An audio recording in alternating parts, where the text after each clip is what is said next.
മീരയായിരുന്നു പ്രകാശിന്റെ പ്രധാന കാമുകി.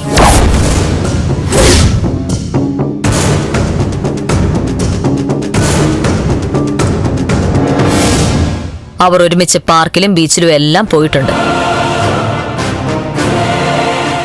ഒരുമിച്ച് യാത്രകൾ ചെയ്തിട്ടുണ്ട്. ഒരുമിച്ച് ഒരു മുറിയിൽ ഉറങ്ങിയിട്ടുണ്ട്. ഇല്ല,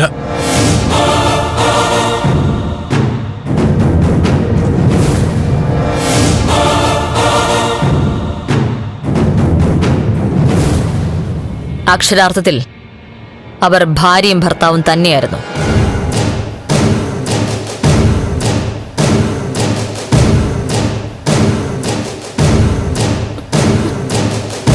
താലി കെട്ടിയില്ലെന്ന് മാത്രം.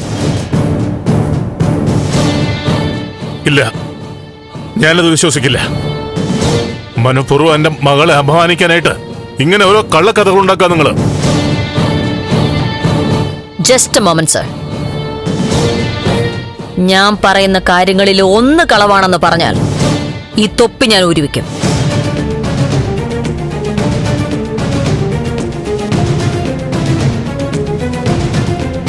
പ്രകാശ് മേനോന്റെ പള്ളയ്ക്ക് കത്തി കയറ്റിയതേ മറ്റാരുമല്ല, മീരയായിരുന്നു.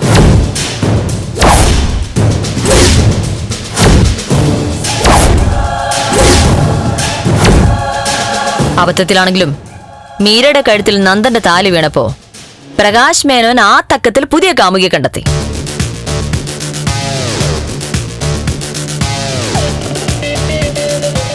അതറിഞ്ഞ പകയാൽ മീര പ്രകാശിനെ കുത്തുകയായിരുന്നു.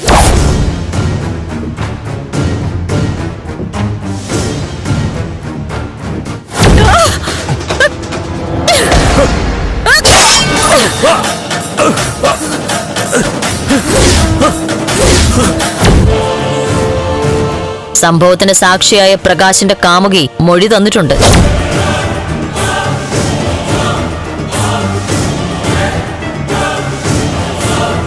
അതിൽ തുടർന്നാവണം വേൻ കെട്ടിയത് മീര ആത്മഹത്യക്ക് ശ്രമിച്ചത്.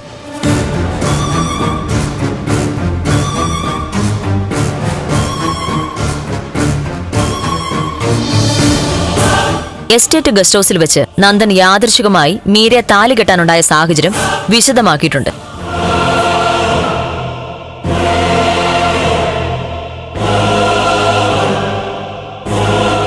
അവിടെ യഥാർത്ഥത്തിലുണ്ടായിരുന്നത് പ്രകാശും മീരയുമായിരുന്നു.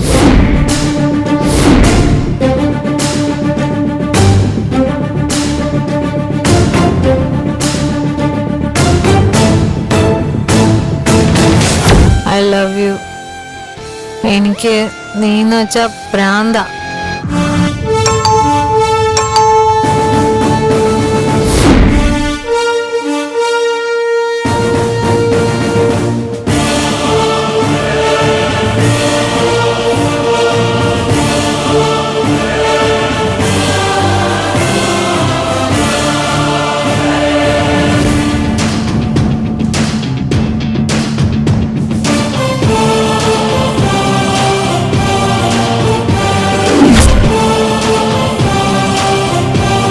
ബലരാമ സാറിന്റെ വീട്ടിൽ നിന്ന് കണ്ടെത്തിയ ഭക്തമീര എന്ന സ്ക്രിപ്റ്റിന്റെ കോപ്പി പ്രകാശ് മീരയ്ക്ക് നൽകിയതായിരുന്നു.